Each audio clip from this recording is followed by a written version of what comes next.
Hey, what's up guys? Welcome to an exciting video of calibrated settings I wanted to give you. And after analyzing my color settings and finally adjusting the color, I can honestly say that these new color settings for the QN90A, this is 75-inch, is actually very close, if not the closest I could get it to the Q9FN color gamut.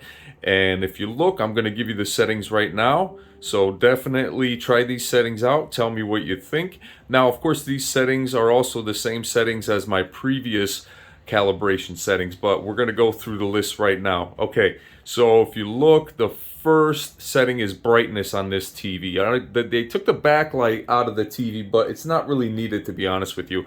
And of course, the firmware update is the newest update. I believe it's 1901. So here you have it. The brightness is set to 40.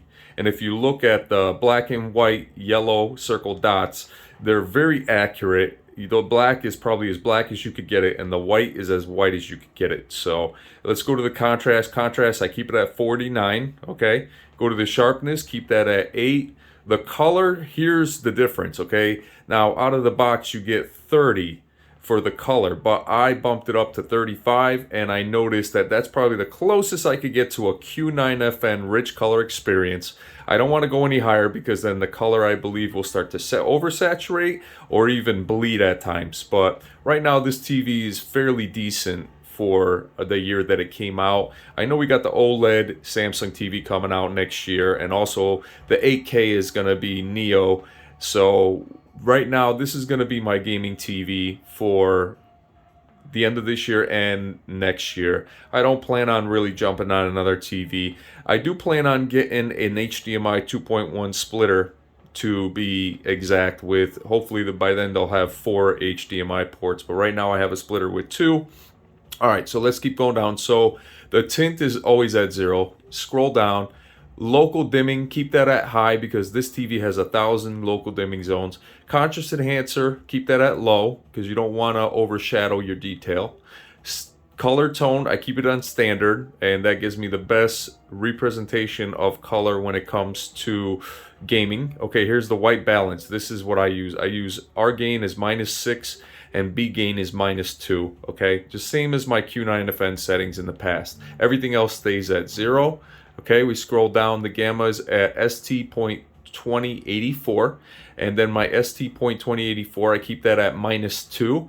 And also the shadow detail, the difference with this TV is I keep my shadow detail at -2, because I don't want too many shadows, I don't want too many dark spaces where I can see the enemy but the detail's not there.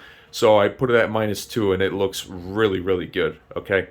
As you look, the Q9FN is right there. So that's my TV I use for the monitor for streaming, so it's really cool. I really enjoy my setup. Okay, you got 275s right there, by the way. So we scroll down, color space settings are on native. I'm not going to reset the color because it looks fantastic.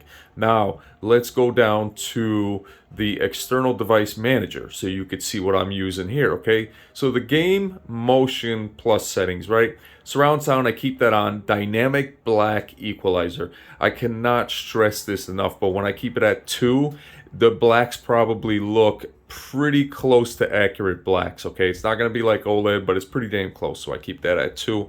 Game motion plus settings, you already know, keep that game motion plus on. I feel as though it just looks and handles really well. So I got the blur reduction to 10, judder reduction to 10. Game motion plus is always on. Okay, and then game HDR, that's going to be the high definition for HDR, that's on. And that's really it. That's really it. The input signal plus, always keep those on. You're going to get the best color with the HDMI, the performance, so I keep those on. And that's really it. Everything else stays the same. So if you guys have any questions about these calibrated color settings, just shout out. And if you're new to the channel, you like this kind of content, make sure you subscribe, hit the bell notification icon, hit the like button, and I'll see you guys on the next live stream. I am Stealth Dragon 1. Thank you very much. Subscribe, and I will see you guys later. Peace!